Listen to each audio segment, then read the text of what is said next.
গত পর্বে বলছিলাম শহরের সবচেয়ে সুন্দর মূর্তি হ্যাপি প্রিন্স মানুষের দুঃখ কষ্ট দেখে কাঁদছিলেন। আর সেই সময় তার সঙ্গে দেখা হয়েছিল একটি ছোট্ট আবাবিল পাখি। পাখিটি অবাক হয়ে জিজ্ঞেস করছিল, তুমি কাঁদছো কেন? রাজপুত্র দীর্ঘশ্বাস ফেলে বললেন, আমি জীবিত থাকাকালে শুধু আনন্দই দেখেছি, কিন্তু এখন এই উঁচু স্থানে থেকে পুরো শহর দেখতে পাই, আর মানুষের কষ্ট দেখে আমার হৃদয় ভেঙে যাচ্ছে। তিনি কিছুক্ষণ চুপ করে রইলেন, তারপর বললেন, ওই দূরের বাড়িটা দেখতে পাচ্ছ? আবিল তাকিয়ে দেখল একটি ছোট্ট ঘর। জানালার পাশে বসে একজন নারী কাপড়ের সূচিকর্ম করছেন, তার হাত কাঁপছে ক্লান্তিতে। ঘরের কোণে একটি ছোট্ট ছেলে জ্বরে কাঁপছে।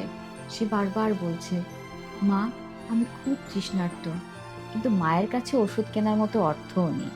রাজপুত্রের কণ্ঠ ভারী হয়ে এলো। আমার তলোয়ারের হাতলে একটি লাল রুবি আছে, তুমি কি সেটি খুলে ওই মায়ের কাছে পৌঁছে দিতে পারবে? আবাবিল একটু দ্বিধায় পড়ল। সে বলল, আমার তো এখন মিশরে যাওয়ার কথা, আমার বন্ধুরা সবাই অপেক্ষা করছে। কিন্তু রাজপুত্রের কণ্ঠে এমন অসহায়তা দেখে সে আর না করতে পারল না। ঠিক আছে, পাখিটি বলল, আমি আর এক রাত থাকব। পাখিটি উড়ে গিয়ে রাজপুত্রের তলোয়ার থেকে লাল রুবিটি খুলে নিল। তারপর সেটি নিয়ে সেই দরিদ্র নারীর ঘরে পৌঁছে দিল। মহিলা তখনও কাজ করছিলেন। হঠাৎ টেবিলের উপর লাল রুবিটি দেখতে পেয়ে তিনি বিস্ময়ে হতবাক হয়ে গেলেন। তিনি বুঝতেই পারলেন না এমন মূল্যবান রত্ন কোথা থেকে এলো, আর সেই অর্থ দিয়েই পরে তিনি ছেলের চিকিৎসার ব্যবস্থা করতে পেরেছিলেন। কাজ শেষ করে আবাবিল ফিরে এলো রাজপুত্রের কাছে। তার মনে এক অদ্ভুত শান্তি কাজ করছিল।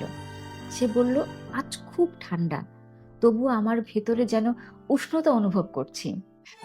রাজপুত্র মৃদু হেসে বললেন, কারণ আজ তুমি একটি ভালো কাজ করেছ। পরদিন সকাল হলো।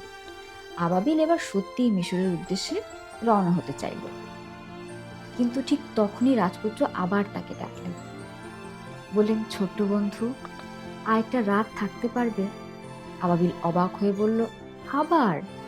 রাজপুত্র বললেন, ওই দূরের চিলেকোঠার ঘরটা দেখো, সেখানে একজন তরুণ লেখক বসে আছে। তার সামনে কাগজপত্র ছড়িয়ে আছে, সে একটি বই লিখছে, কিন্তু ঘরে আগুন জ্বালানোর কাজ নেই। অনেকক্ষণ না খেয়ে থাকায় তার হাত কাঁপছে। ক্ষুধা আর শীতে সে প্রায় অজ্ঞান হয়ে যাচ্ছে। রাজপুত্র বললেন, আমার এক চোখের নীলকান্ত মণি খুলে তাকে দিয়ে আসো। আবাবিল চমকে উঠল। না, তোমার চোখ খুলে নিলে তুমি তো আর দেখতে পাবে না, তুমি অন্ধ হয়ে যাবে।